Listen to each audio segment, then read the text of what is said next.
Welcome to the RSP Film and Theory. Adam Harstad, Matt Waldman joining you once again this week. We're going to talk a little bit about the drop in passing yards over the course of the past 10 years and some of the theories that have been discussed about it and how we may think it could impact NFL and fantasy short term and long term. We're going to talk about Adam's latest in Dynasty and Theory at Footballguys. He has a fun piece out on selection bias. And how everything is selection bias, and some fun facts and some things to just kind of get your BS detector flowing. And then we're going to talk about some players just historically that maybe guys we would have liked to have seen play in this era, who probably would have been Hall of Fame worthy in this era, when they aren't really seen as Hall of Fame worthy now. Though I know that Adam and I have both discussed our views on the Hall of Fame. We'll probably renew that as kind of an intro or to qualify, that kind of topic statement. So, Adam, just to start off here, ESPN did a nice piece on showing how from 2016 to now, we've seen a drop in average passing yards per game from 250 to about 206 as it stands right now. And it's been with some exception years, it's not like a drop every year, but it's dropped steadily to that amount. And they interviewed some coaches and GMs and players to talk about why that's happening. And what I got out of the article was part of it's the umbrella coverage schemes with cover 2 and cover 3 and cover 4 and different looks to kind of take away the deep game in certain areas. Some of it is that it's the coverage schemes combined with the fact that the age of the average starting quarterback is getting younger and younger, and that coaches are saying that quarterbacks are not as prepared as they used to be coming out. And it's not even as they used to be. They're not as prepared coming out, and instead of teams saying, let's adopt a slower growth trajectory and be patient with them, it's more like they need to win now. So coaches, to keep their jobs, because they hate starting rookie quarterbacks, but owners love starting rookie quarterbacks, is they are using simpler offenses or offensive schemes designed to meet the player at what they're doing now, rather than asking the player to stretch their game a little bit more. And while that works temporarily, there's maybe some evidence that it doesn't work as well long term, unless the player continues to grow and then start to meet the standards of what they would like to see long term. But as a result of that, we see more running, we see less passing in terms of yardage produced per game. And so just wondered, what you've thought about, if you read the article, what you thought about some of that, or what are just your observations about, this decline and how you think it's going to play out, short term and long term. Yeah, I've been digging into a lot of data on this, and I think my controversial take here is going to be that pretty much every explanation you're seeing is wrong, just because it doesn't match what's actually happening. Okay. So, for instance, there's a lot of talk about how scoring is down in the NFL. There's a lot of focus on the touchdowns specifically. If you look from 2016, I haven't done this for last week. I haven't included last week yet, too. But if you look 2016 to today, and you rank every season in terms of points scored per drive through the first 4 weeks, this is the third highest. 2020 and 2021 were both outlier high years for offense. I think probably COVID and the lack of home field advantage had something to do with that. Obviously those were aberrational years for a number of reasons. But this is actually the third best year in terms of points per drive for offense. Some of that is just kickers have been having an incredible year, but by and large, offense isn't really down. We're just seeing the type of plays shifting. A lot of these short passes have now become quarterback scrambles or running plays. So there's fewer clock stoppages, fewer incomplete passes per game, which means fewer drives per game, which means total scoring is down, even though per drive efficiency is not. You look at people talk a lot about these two deep shells taking away the deep passing game, but the largest impact by a huge margin in the passing game is that throws to running backs are down, way down, compared to where they were over the last decade. And then, when I've looked at this in the past, throws to running backs, they're kind of a fungible thing. Like philosophically, they're very similar to running plays. They're very similar to scrambles in terms of they're kind of filling the same role in an offense. A lot of analysts will kind of compare them to throws to wide receivers, but those kind of have different aims in an offense. They're functionally very different. They're attempting to accomplish different things. The better comparison is more to running plays and to quarterback scrambles. And as you see throws to running backs go up, you see running plays go down, and this year we've seen the opposite. Throws to running backs are way down. Running back run plays are way up. And then this increases it decreases the pace of the game, results in fewer drives. So a lot of the scoring drought is just that. It's that teams are running plays that result in fewer drives, and their overall efficiency hasn't really been hit. But the biggest impact is on these short throws that quarterbacks have been getting for like the past decade. You're not seeing nearly as much change and there is. I'm not saying it's nothing, that this two deep shell is entirely a red herring. You are seeing some changes in terms of like deep passes as well. But I think those are more like a sideline. They're more window dressing. The big structural shift we're seeing is this shift towards running and scrambles. And perhaps that has to do with having more young quarterbacks, because we know that younger quarterbacks tend to be more athletic, which makes them more prone, like they can get more value out of scrambling. We know that younger quarterbacks are less experienced and less able to progress through a series of reads in the passing game. So they're more likely to resort to a scramble, if their first read is covered. And so I think that's a lot of it. You've got younger quarterbacks who are taking plays that maybe a veteran quarterback would have turned into a pass, and the younger quarterbacks are turning them more into a scramble or a run. You're taking some plays that would have been passes to a running back that are instead turning into runs to a running back, maybe to help take advantage of these two high looks. And the result is a slower pace, and it's less total volume. I think a lot of the hand-wringing is overwrought. This is not an unusual profile in terms of what offenses look like for this is basically what offenses looked like for a decade from 2000 to 2010, including like the fall of the tight end position, which I think is really interesting, where you have like run pass splits, especially to running backs. They're looking a lot like 2004, 2005 run pass splits. And also tight end production is now down to 2004, 2005 levels, which suggests that these are all correlated. Like the optimal offensive system to be running the one thing is also the optimal offensive system to be running the other thing. And we're not really seeing like these large structural changes in terms of how successful things are. We're just moving from one optimal offensive profile to another different, locally maximal offensive profile.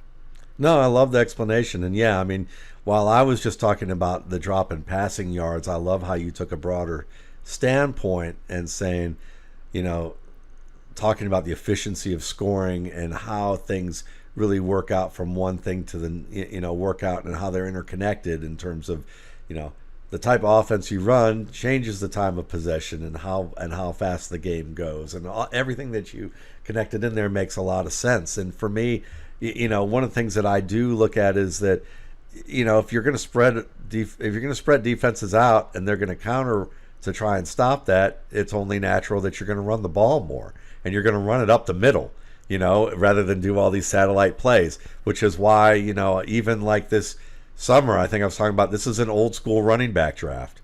Get yourself a Derrick Henry, get yourself a Saquon Barkley. They're going to get volume up the middle because teams are now spread out so much. They're going to look at the quarterbacks that they have to defend, and it just opens up it opens up the advantage in the box for the running back, because there's one or two or even three less defenders keyed on the running back. They're keyed on the quarterback, and that becomes a viable thing. But also, I do like, from a short-term perspective, I do think we'll look at this, and I just did something yesterday at Footballguys at the Gut Check, looking at like quarterbacks, the top 15 quarterbacks for the past 7 years, or the past 8 years, I think, and looked at maybe it wasn't that long. It was actually the past 5 years, and looked at how many fantasy receivers they supported, what level of fantasy production each receiver got, and then also looked at and divided that up by what percentage of their total yardage was in the running game. And and it's a pretty obvious thing. Like you wouldn't have to really do this. Common sense wise, you could say if a quarterback runs more as a higher percentage of his total yardage, he's going to throw less. I mean, that's unless unless he has an unbelievable year, and it would be there's very few quarterbacks who are going to throw for 4,000 yards and run for 1,000 yards. I mean, we haven't seen that, So, but at the same time, you see what they support, and where's kind of the point of diminishing returns. I think that's kind of the thing for me, is like once you get to a point where a quarterback is getting 20% of his total 20% of his total yardage as a runner or more, you're going to see a diminishing in value of his supporting talent from a fantasy perspective. You're not, and you're more often than not going to see them support a wide receiver 1 caliber talent in fantasy. Maybe a wide receiver 2, but more likely you're going to see that spread out at wide receiver 3, wide receiver 4. And you'll see that some of the talents that we look at, Jalen Hurts is a great example.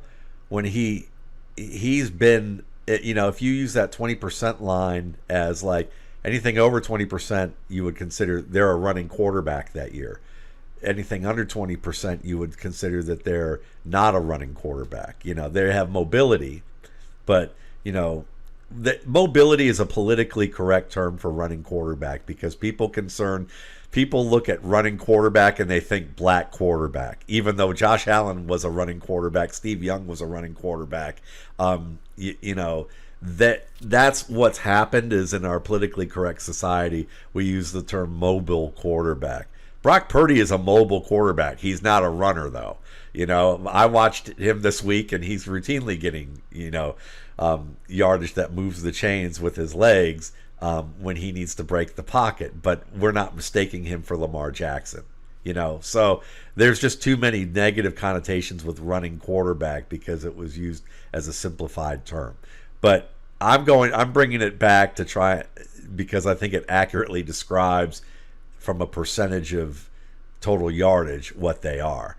And, there's times where Jalen Hurts has been a mobile quarterback who throws the ball for enough that he supports multiple receivers of fantasy value.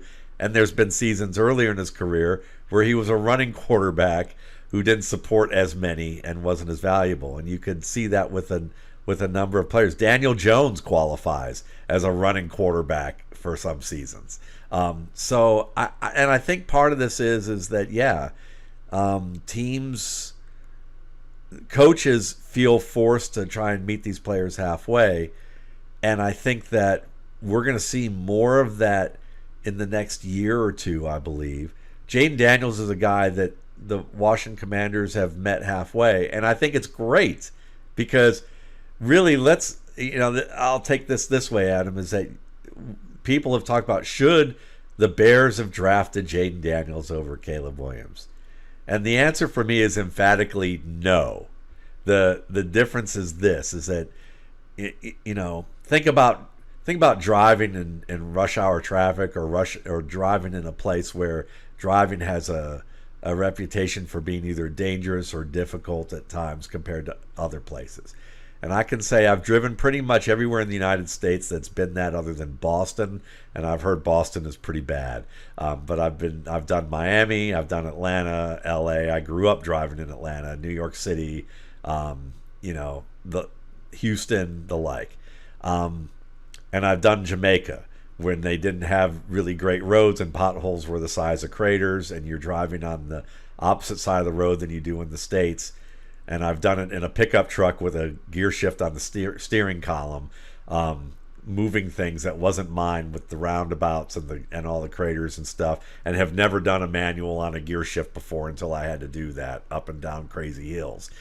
And I say that to use that experience to say this. I've when I watch Jaden Daniels is in an offense right now where they got him a Tesla that has a self-driving mechanism, and he's in Atlanta traffic, and Atlanta traffic is like LA traffic, but about 4 times as fast.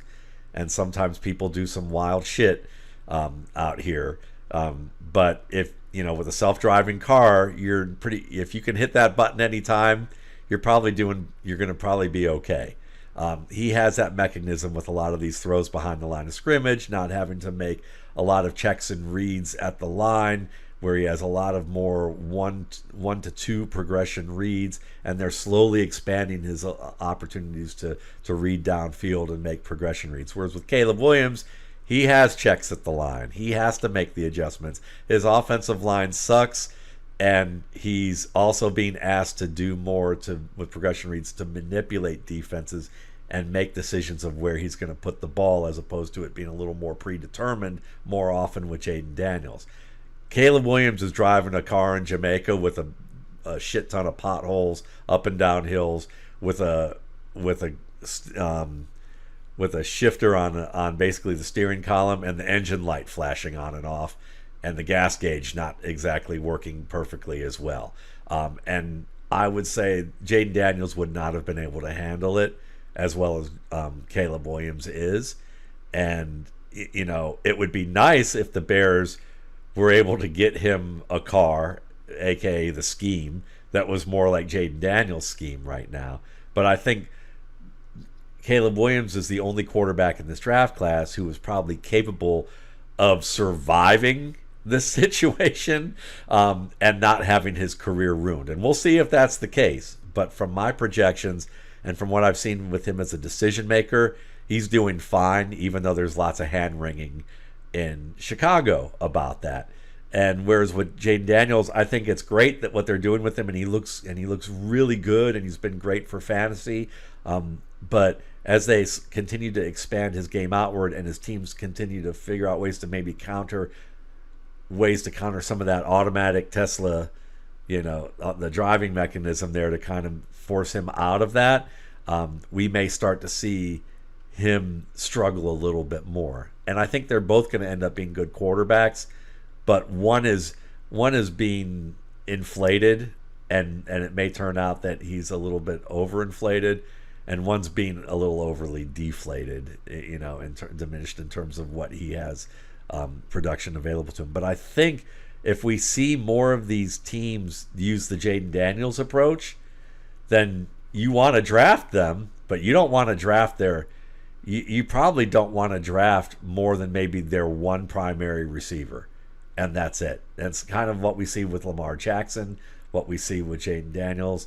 I think that the more guys who are, if you can safely project that they're probably going to earn 20% or more of their yardage as a runner, because of the system is going to be heavily schemed, then you probably only want to take chances on one guy, and he needs to be the guy you believe is going to be the clear-cut go-to player, like Terry McLaurin.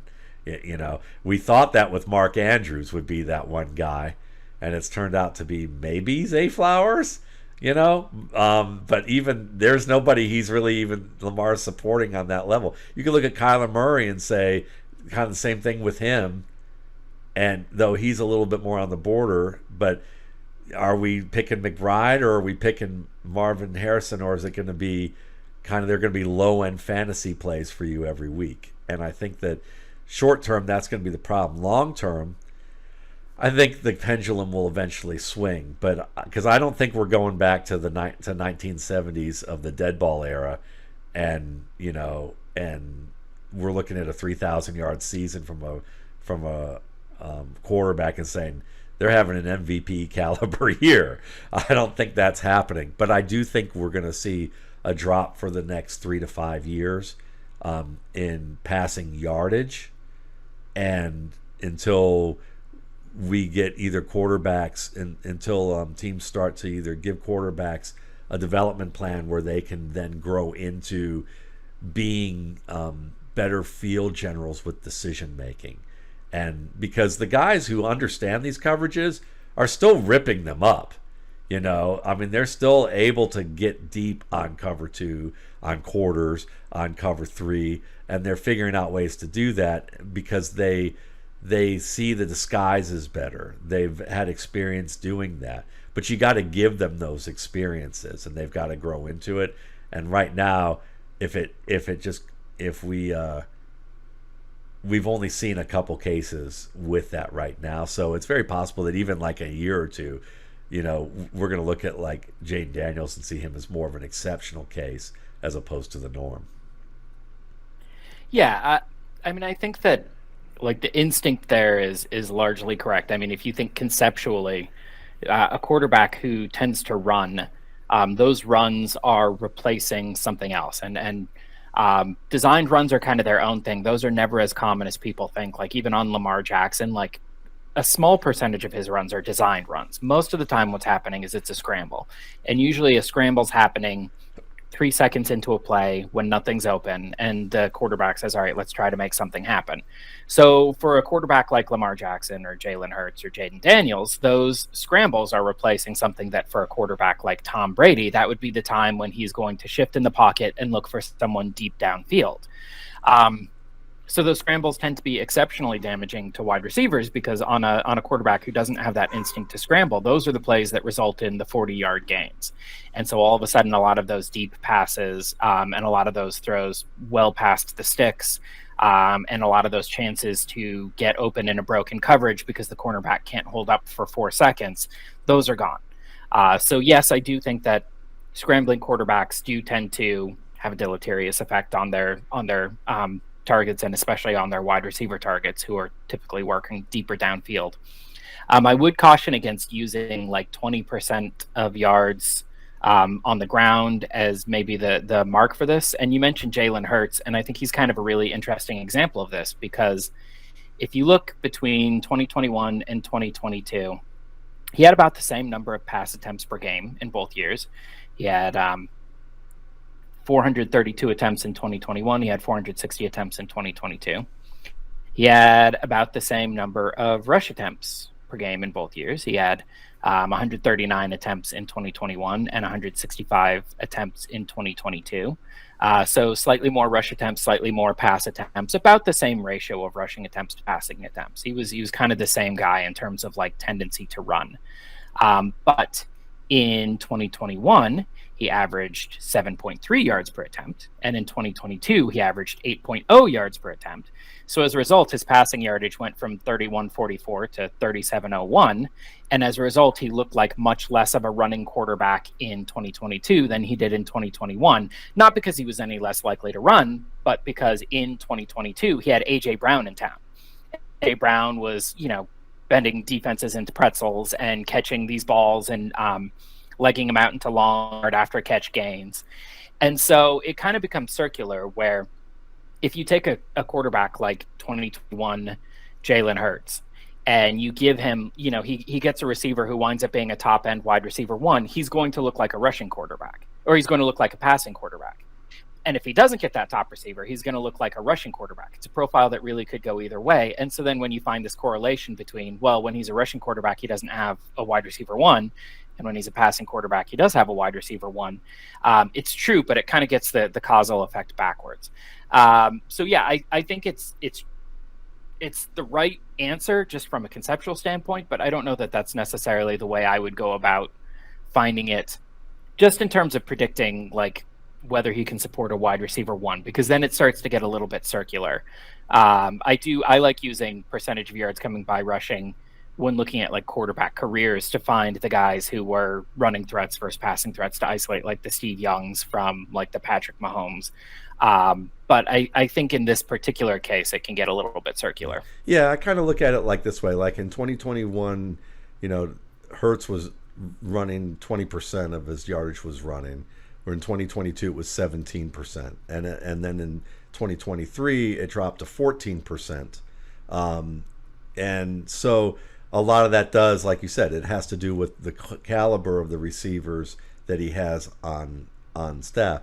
But I also think that that's it's both the caliber, it's the caliber of the receiver, and I agree with you. I understand your point about the causality of it, because but it does give, I'm looking at more of a basic picture of, like, not whether the receivers were good enough or the quarterback was good enough, but kind of more like what was going on in that offense that maybe we can't fully explain and make conclusions about, but we know that he ran more, and he ran more here. And if you run more, that means if you think the guy's going to run more a certain amount, and maybe that's where maybe putting it at a number is difficult and shouldn't do that. But I look at, but I would say that if you're, maybe you could put it at a number and be in a safer way and say, knowing that it's not something that you would want to use to draft players, but it could be something that as you look at it 4 to 6 weeks into the season, or early enough in the season that maybe you can look at it and say, all right, I see that 15%, or here's the quarterbacks who are running, 5 to 9% or 0 to 4% of their plays are rushing yardage. It's probably safe to say that, that they're not going to be getting a high percentage of their plays on running the ball for most of the time. There may be some things that change with that, versus players where they're in that 15 to 19% range, 20 to 24, or more than 25%. And you can start to look at that and go, okay, I thought this receiver might break out for me, but the way that this is going, it doesn't look like it's going in that direction. I might want to make a move. What do you think about that? Yeah, I think again, conceptually it's sound. I would just, for this, I would probably focus more on the number of attempts than the number of yards. Yeah. Because it doesn't matter how efficiently Jalen Hurts is running. It just matters how often he's running. For AJ Brown and Devontae Smith, makes sense. It doesn't matter if Hurts is averaging 4 yards a carry or 8 yards a carry. Like, every one of those carries is still eating up a play where they could have gotten behind a broken coverage and broken one for 60 yards. That's cleaner. That's much cleaner. Yeah. Yeah, and I like using yards, because when you're talking about running quarterbacks, like from a career standpoint, like how efficient they were at it matters. Somebody like Randall Cunningham, like, it matters that he averaged 6 yards per carry for his career, Michael Vick. But I think when you're looking at opportunity for wide receivers, attempts would probably be the better thing to focus on. Yeah, I think it makes sense, because you look at someone like Lamar in 2020, he supported 2 fantasy wide receiver 4s, basically, in a 12-team league. And his percentage of rush yardage was 27%, because he was extremely efficient with every run.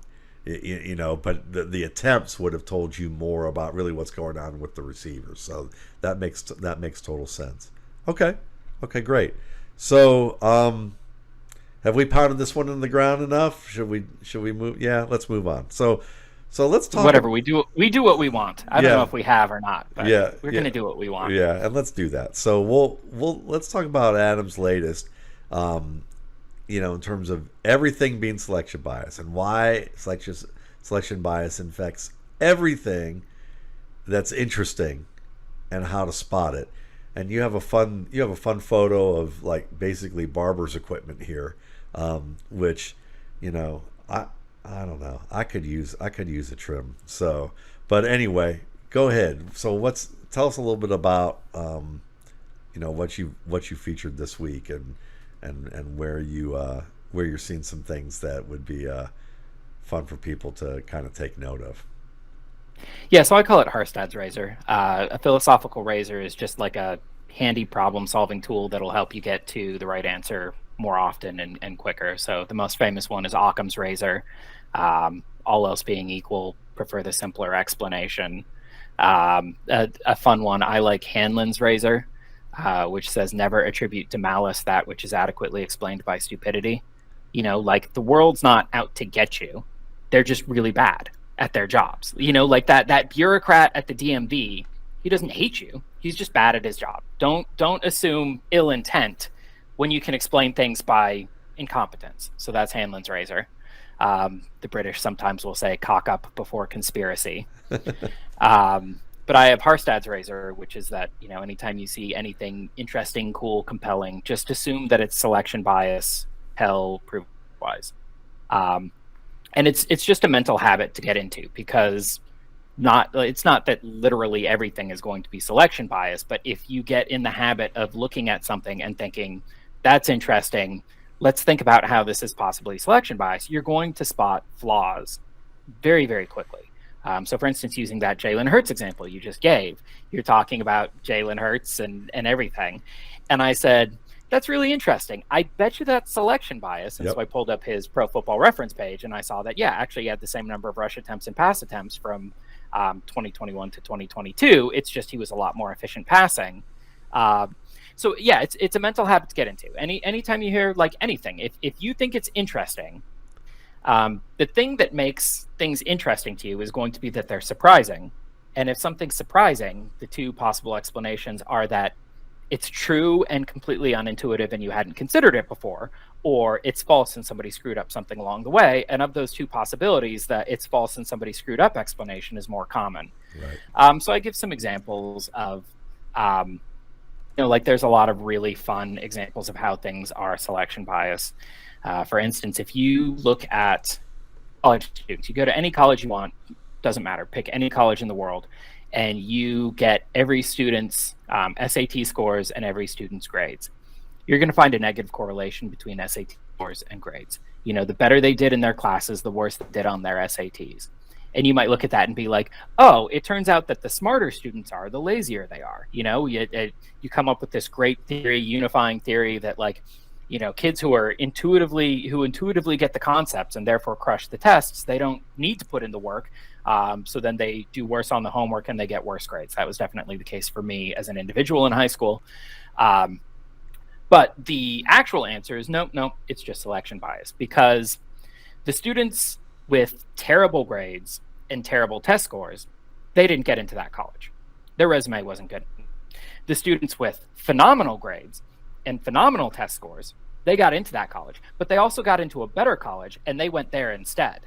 So all you're left with at that particular college are the students with great grades, but so-so test scores, and the students with great test scores, but so-so grades. And when you graph all those, oh, hey, look, there's this negative correlation. It's not true at the population level. It's something that arises because of selection bias. And that particular form of selection bias is called Bergson's paradox. That's a pretty fun one. Our friend Chase Stewart, really smart guy, really careful in his analysis. He did a thing on that where he looked at like the top 100 running backs in career rushing yards. And he found that if you looked at rushing yards before age 27 and rushing yards after age 27, there was a negative correlation, that the more yards you rushed for before you were 27, the fewer yards you rushed for after you were 27. That was Bergson's. It's because the guys who rushed for very few yards before 27 and very few yards after 27, they didn't make that top 100 career rushers list. You've restricted the range and you've created this negative correlation where none existed.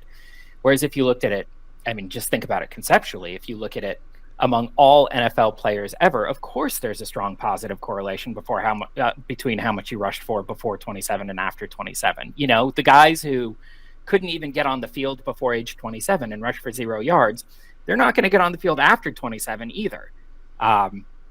This is why the heuristic's so useful, because we both know Chase. Chase is very smart. Chase is very careful. He thinks very carefully about these things and tries to avoid these common pitfalls, and he still fell prey to that. It just didn't occur to him that he was restricting the range. And so if he had stopped and thought, like, if I'm screwing this up, what's the most likely way that I'm screwing this up? He probably would have caught that, and he could have corrected for it, because there's plenty of ways to correct for various selection biases. I talk about it all the time on Twitter. Like I said, I call it Harstad's razor. One of my friends, Scott Barrett, got me a birthday gift one year where it's actually like a straight razor that has Harstad's razor engraved on the side of it. But I'd never written about it for Footballguys, so I'm trying hard to make this a thing. Like I want like Harstad's razor to be a thing. You want Occam, Hanlon, and Harstad. Those are the three big razors. See, there you go. So now it's in print at Footballguys. So now it's definitely a thing.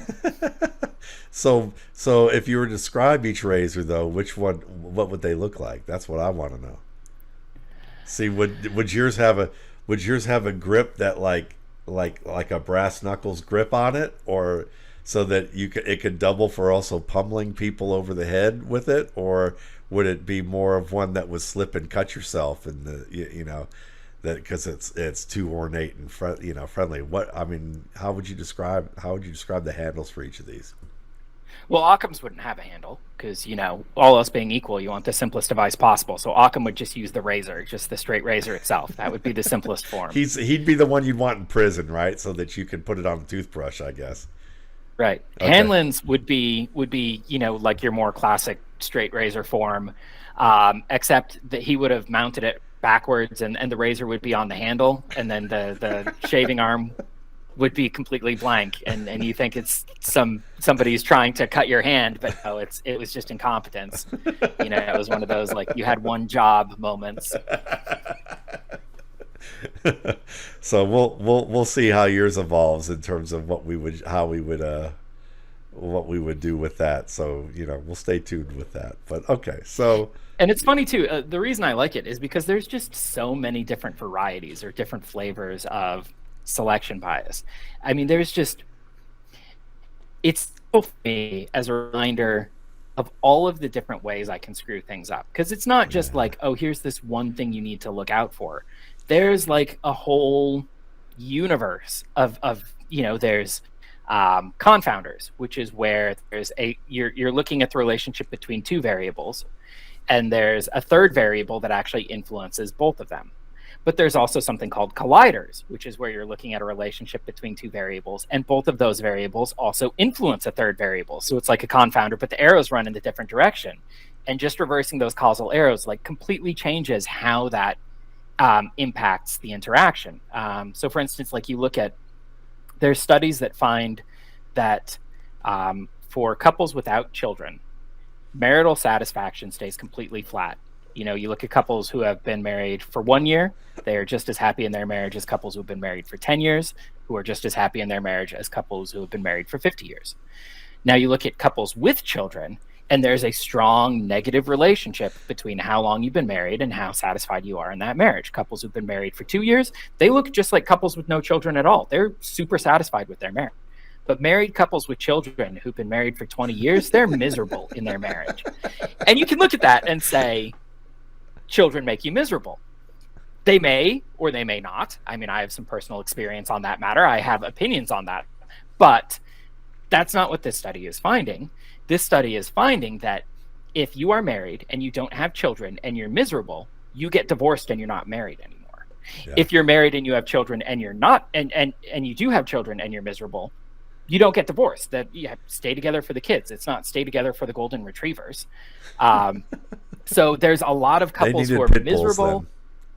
Right. There's a lot of couples who are miserable but still married because they have kids. There's not a lot of couples who are miserable and still married because they don't have kids. And so over time, more and more miserable people drop out of the no kids sample, but stay in the married sample, and it creates this relationship. And that's conditioning on a collider, because being miserable impacts divorce rates, but having kids also impacts divorce rates. Yeah, I mean, I would, that makes total sense, and we could probably apply that to the level of peculiarity that fantasy analysts have, because the people who are actually, a little bit straight normal are probably drop out of this thing after a certain period of time. So that's why you end up with Bob Harris. So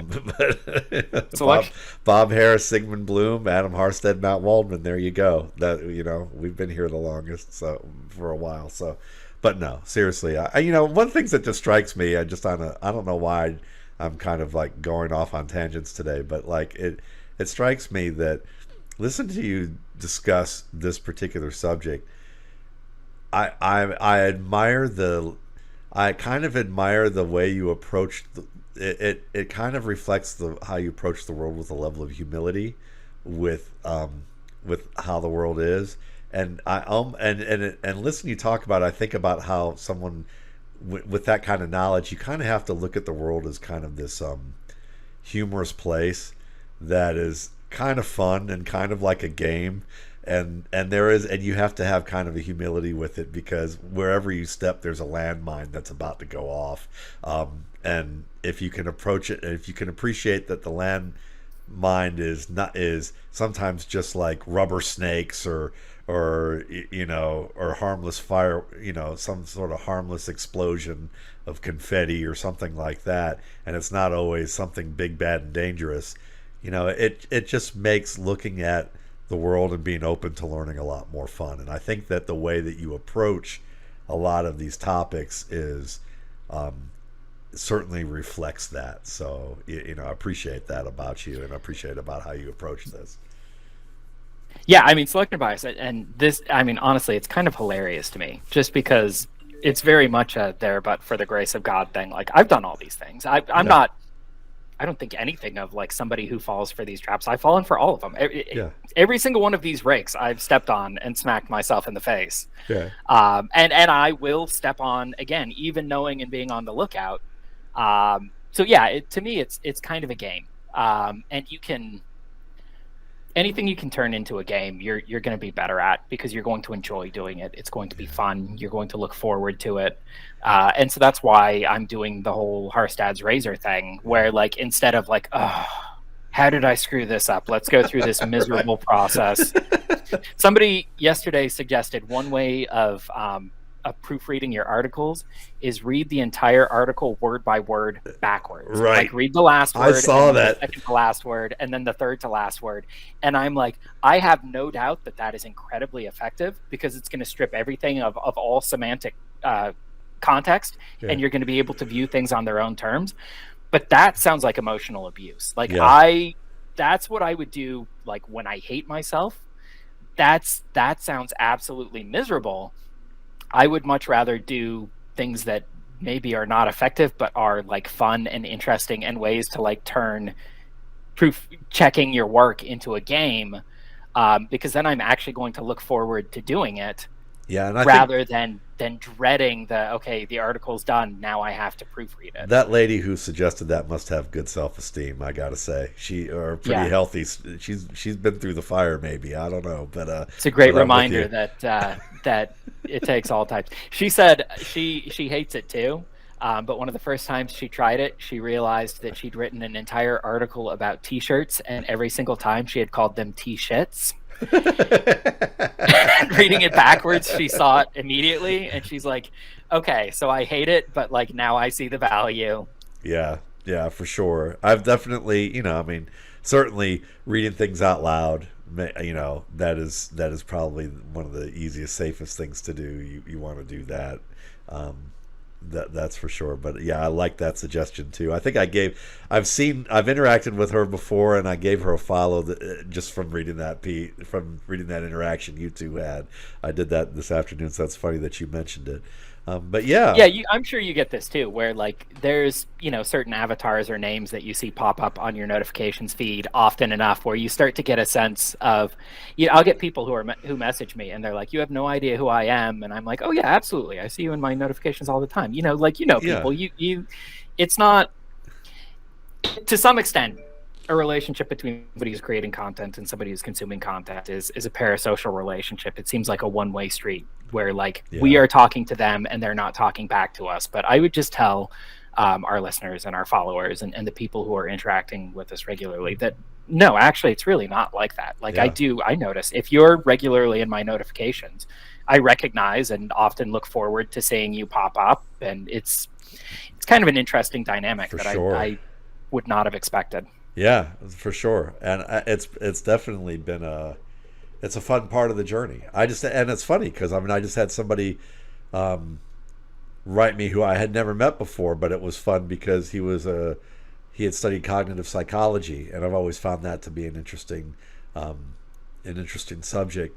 And so it was fun for him to kind of talk about different topics about development of quarterbacks and different ideas, and how he's he said you'd have no idea how many academics like miss basic ideas of certain things because they just refuse to see it. But yeah, no, this was a fun conversation with it. Let's wrap this up by talking about just some players. You know, you look at this era of football and you look at the past era and you think here's some guys that maybe didn't get the acclaim or the level of acclaim that you thought they might have been capable of earning. But if they played in this era, it might have become a no-brainer. And I would say a good example for me, I'll give one, and I want to hear you give me a couple. I'll finish with one. One for me stands out, and probably no surprise to you, is Steve McNair. I think if Steve McNair were playing in this era of football, I think that he would probably be a top 5 quarterback on a regular basis, just from what I see. Well, he was a top 5 quarterback on a regular basis in his own era too. Yeah, he was in a lot of ways, yes, but like I think he would probably have gotten more acclaim. He was a guy that, you know, that I just think that we probably would have even seen gaudier stats, especially in a spread era of football. I don't think he would have been. I mean, it's hard to guess injury, but I think that because of the way the NFL has protected quarterbacks now, he probably wouldn't have been hurt as often. I think there was a chance for that to happen, or at least I'd like to have the bias to say that. But looking at that, the quality of his deep game, the quality of how he read the field and how he could hang in a pocket and win, as well as what he did as a runner.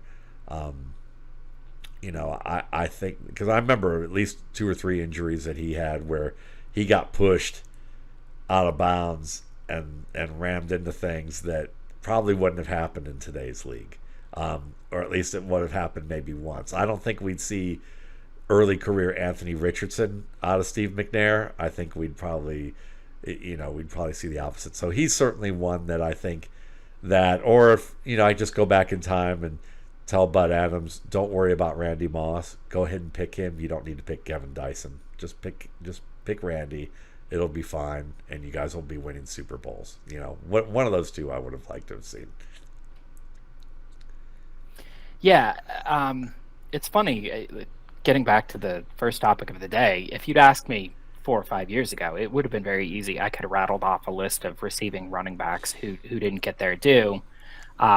Where like now in the modern NFL, receiving from the running back was kind of like the most prioritized and prized skill, and guys like Austin Eckler were considered superstars basically on the back of their receiving. You know, like he's not like a mediocre runner, but he's not the most amazing in terms of just like strictly running the football. But the dimension he adds through the receiving game was celebrated and prized. And so I could have rattled off names like Tiki Barber or Brian Westbrook, or I could have said like, you know, Warwick Dunn finished his career with basically the same number of yards from scrimmage as Jerome Bettis. But Bettis got like 98% of his yards rushing, and Dunn got like 66% of his yards rushing. And so Dunn never really got the same level of acclaim. But now that pendulum's swinging back. And the funny thing is, if you put this current year in a historical context, like it just looks like a normal year. Like this, there's nothing really special about this era. It just looks like another mid-2000 season. And I don't think that the receiving running backs like Brian Westbrook, this is not really his era anymore. Yeah. Or Tiki Barber.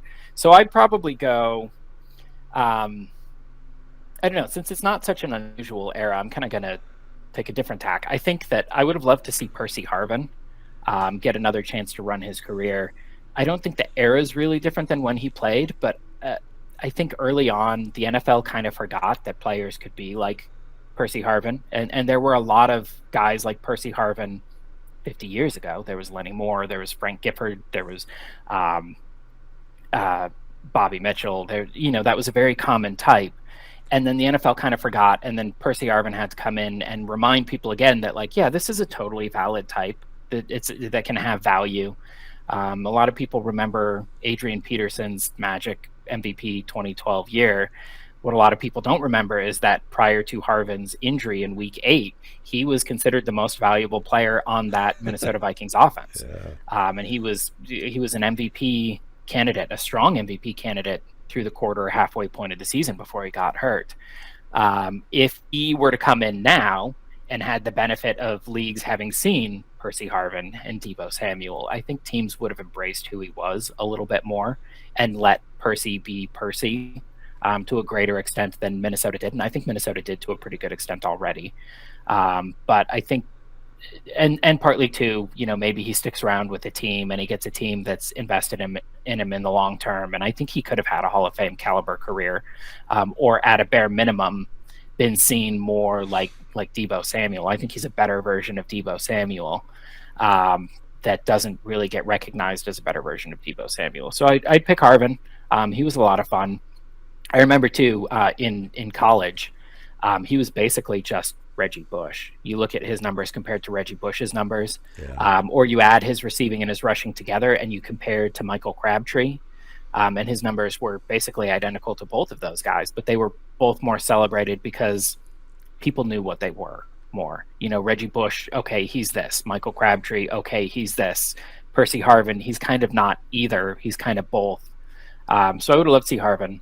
And then another one, just for the fun of it, I would love if we could airdrop Daryl LaMonica into the modern NFL. Yeah. I don't know that the current environment is really all that substantially different from his era, other than obviously offenses are more sophisticated and everything. But LaMonica, for those who don't know, has the nickname the Mad Bomber, because he had no conscience. He never saw a deep shot that he didn't think was worth taking, and he. I'm pretty sure he has got the highest yards per completion in NFL history. He supported a receiver named Warren Wells through 1969 to 1971. Hang on, I'll pull up the exact dates. Yeah, so from 68 to 70, Warren Wells, his per 17 game stats would translate to 58 receptions for 1,349 yards and 15 touchdowns. So he's averaging 1,350 yards and 15 touchdowns a year at 23.3 yards per reception. 23.3, the highest total in history. And it's because LaMonica, every single down, is throwing to Wells deep. And then Wells was at the Pro Bowl in 1970, and after the game was arrested in the locker room and played professional football again after that.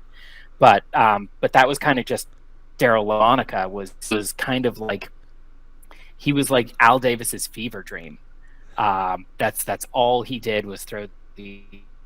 Would love to see him.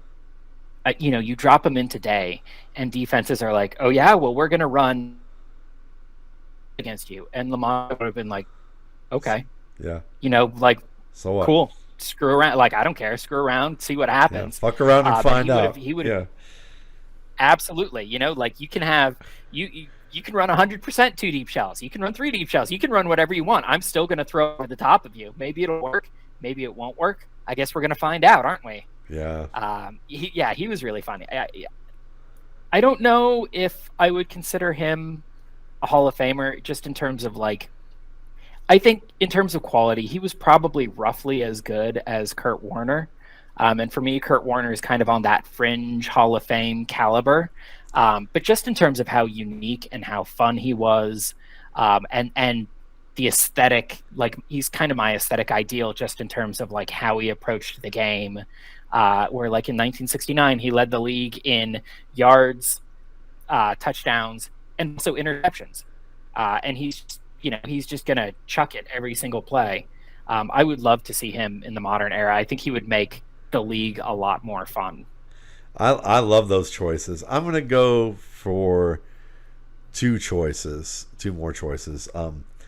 One of them is a guy who's still playing today, but I wish that he had gotten his start at the position he's at now earlier. You're gonna say Cordero Patterson? Absolutely. Yeah. Because if he came into the league now as a running back with all the gap plays they run, he'd be a sensation. He would be an absolute sensation. And playing at 230, 235 with his, he just really took to power running like a duck to water. And so I wish he didn't have to have the struggles that he had. Go ahead. What were you going to say? I would say instead of coming in now, I would delay him 1 year, and I'd want him to come in next year. Because I'm willing to bet that this offseason they're going to move the touchback out to the 35, and the kickoff return rate's going to be a lot higher next year. And I think in addition to being so interesting at running back, if you had a team that was willing, and especially with the injury rates on kickoff returns down now compared to where they were, if you had a team that was bold enough to say that, like, I know you're valuable to us on offense, but also you're so good on special teams, I think he could like have a shot at the career all-purpose yardage record. He could have a shot at the career kickoff return yardage record. He already set the career kickoff return touchdown record in the most hostile era for kickoff returns we've ever seen. Yeah. No, that's great. That's great info. The other guy is another wide receiver, but he started off his career as a safety back in 1979 out of Henderson State, and that's Roy the Jetstream Green. I would love to see Roy Green had a 14-year career. He nearly caught 9,000 yards worth of passes for 66 touchdowns, but in an era where you could mug the wide receiver at the line of scrimmage. And he had a year when he in 1984 where he led the league with 1,555 yards receiving, 19.9 yards per catch. So he caught nearly 80 balls and scored 12 touchdowns and averaged almost 20 yards per catch on that volume of receptions. It was just an amazing season. And I would like to see him in an era where it's harder to clamp down on a receiver, because this guy certainly had the game. I mean, even at 33, 3 years before he retired, he averaged 15 yards per catch with Phoenix, in 1990, and his final year in Philadelphia at 35, he only had 8 receptions and 13 targets, but was at 13 yards per catch. But I mean, he had a 21.5 yard per catch season, multiple in the 16s or higher. And I just, I look at a guy who played defense, who moved on to offense in year 4, essentially. He was a safety who moved to offense in his 3rd year and still listed as a strong safety, and had 33 catches for 708 yards and 4 touchdowns in that season. 21.5 yards per catch before they moved him to wide receiver full-time in St. Louis. But yeah, he would have been one that I would have loved to see in this era. Ellard was more my guy from that era, but I would hate to see him in this era, because like the story is that Ellard basically refused to run any route that didn't have him past the sticks. Like he wouldn't run all this 6-yard garbage on 1st and 10. Like he just wouldn't. Nope, sorry, I'm going to be past the sticks. You can throw it to me there or not. He's kind of like the last of his breed. He had like an insane, something like 90% of his catches netted a new set of downs. And if he were playing today, I mean, coaches would just not stand for that. That's just not what offenses do anymore. So I'm kind of glad he was in the era that he was. I think he should be in the Hall of Fame based on his body of work. He's probably the guy who is most impacted by the existence of Jerry Rice. Because if you imagine a world where Jerry Rice doesn't exist, Ellard retires. I think he might have retired with like the all-time record in receiving yards. He would have gotten a lot more Pro Bowls and All-Pro seasons without Rice, directly across the division from him and stealing a lot of the spotlight. But yeah, I think there's some guys who I definitely would not want to see transplanted in era. And I kind of like, for that aesthetic style, I kind of like the era that they were in, even though defenses were allowed to be a lot more physical with them and everything. Yeah. As you were talking about Ellard, it's kind of funny. For whatever reason, I was thinking about receivers, and this isn't the same topic, but if I were going to draw parallels between a receiver from an earlier era to a receiver in the current era, it would be Odell Beckham Jr. and the start that he had to his career. And while he's had better seasons overall for a longer period of time than this guy that I'm comparing him to, it's similar to me, and it's John Jefferson. Remember John Jefferson? John Jefferson had 3,000-yard seasons to begin his career, averaging 17.9 yards per catch with the Chargers in 78 and 79. And then he had a 1,340-yard season, averaging 16 yards per catch, and tied his career high with 13 touchdowns. And he was I think he got 4 votes as Offensive Player of the Year that year, according to Pro Football Reference. And then he got shipped off to Green Bay, and he was paired with James Lofton, and he had a 600-yard season, an 800-yard season. But it wasn't the same magic that he had with Dan Fouts. And I look at Odell Beckham, and I think, first 3 seasons in New York, 1,300, 1,400, 1,300 yards, 90 to 101 catches. And then he had the injury and then the rebound, and off to Cleveland and had another 1,000-yard year. And ever since, he hasn't been able to really stay healthy, and his knees are basically shot, and he's basically playing out the string here, where he has moments where you go, what could have been like an all-time career, but is just a very good one. Yeah, stylistically, Beckham always kind of reminded me of Tim Brown, like a younger Tim Brown.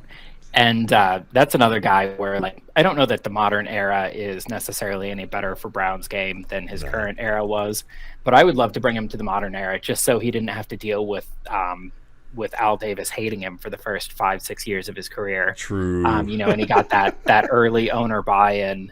I think he could have been. Tim Brown was basically Marvin Harrison, just in terms of like quality and style of play. He just never had a Peyton Manning throwing to him. Yeah. And he had a head coach who was just, for some reason, just never, not a head coach, but an owner who, for some reason, just never really supported him until it just became untenable not to. And that was like peak Al Davis holding a grudge era, because he was busy running Marcus Allen's career into the ground too, which, like, Davis was great, and Davis was the guy responsible for LaMonica and Warren Wells and all that fun stuff. But as he got older, I don't know, he got a little testier. He's one of the most interesting personalities in sport. Like the most compelling. I would like to see a movie made about him. I would watch a movie if they could like really get into good detail, that you could see the complexity of the person. He would be fun. But yeah, Tim Brown, 9 straight seasons. When we started playing, at least for me, when I started playing fantasy football, was 1993, 1994, around that time. I think maybe a little later than that. And he was Mr. Automatic for like 9 straight years. You could count on pretty much 1,100 yards and somewhere between, probably 7 to 9 touchdowns at least, for his career. So yeah, Tim Brown's a great one to mention. He was also a star punt returner early. Oh yeah, much like Beckham. Beckham actually started out as a top punt returner too. A fan, I'm sure. In fact, I'm sure Eagle fans remember. But yeah, I don't know. It was so weird. So yeah, you look at his career. You look at his player page on Pro Football Reference. He had 725 yards as a rookie. You think, okay, great, you're off to a great start. He was a Pro Bowl as a returner. And then he just, he stopped getting opportunities. Year 1, he got hurt, missed the whole season. Year 2, year 3, he only had 265 yards. He didn't start a single game. Yeah, but he didn't start a single game. Yeah. Right? Year 4, again, he's a Pro Bowl punt returner. But he only started 1 game, didn't even have 600 yards. Year 5, he's not even at 700 yards. His career didn't really start until year 6, when he was 27 years old, and he still went on to finish second all-time in career receiving yards behind Jerry Rice. And again, it just, what would have been if he'd had an owner who saw that first year and said, I think I've got something special here, and committed to him. And built around him and gave him that run early on, and he didn't have to fight tooth and nail to get it. Maybe maybe this coincided. I have a conspiracy theory that probably doesn't hold remotely any water with this, but all I could think about was Todd Marinovich, because he was another player I wanted to mention. And it's funny that we're all thinking Raiders, but Todd Marinovich being dropped in today's NFL, it wouldn't have mattered if he had the upbringing he had, and that was really what impacted him. But if you haven't seen that story about him, those of you listening out there, go check out the 30 for 30 on Todd Marinovich, because you can see what kind of talent this kid really was. And there were a couple of games that you watch as a pro, and you're just like, Bill Walsh was commentating, and I remember he was like on NBC with Dick Enberg commentating those games, and I remember watching those games and hearing Bill Walsh talk about him with just joy, awe, and wonder at what this kid could become, and I couldn't think of anybody better I'd want to hear that kind of statement out of, from that standpoint. But he didn't have the upbringing, the makeup, to really overcome the demons that he had, and what he had learned to play the game, and even love the game enough to be that committed to it. And I think that's part of the problem. But my conspiracy theory is maybe Tim Brown told Al Davis that you guys needed to get off of the Marinovich trip here, because this kid has got problems, and maybe Al got mad at him about it and just said, fine, you don't have to play with him, we're not even gonna put you on the field. But no, for real, it's it's fascinating to see, to be able to have a very rich sport like this, that you can kind of delve into the histories and the personalities, and we appreciate that you find that entertaining when we get together and have those conversations. And of course, you can check out Adam's work at Footballguys. He's got a wealth of great information there, as you heard today, and as you've heard on other podcasts. I get commentary. I get notes regularly about how much they enjoy this pod. You can find me at Matt Waldman on X, Adam at Adam Harstad, and you know where to find me, if you're subscribed to this podcast. So thanks again for your support, and we will talk with you next week.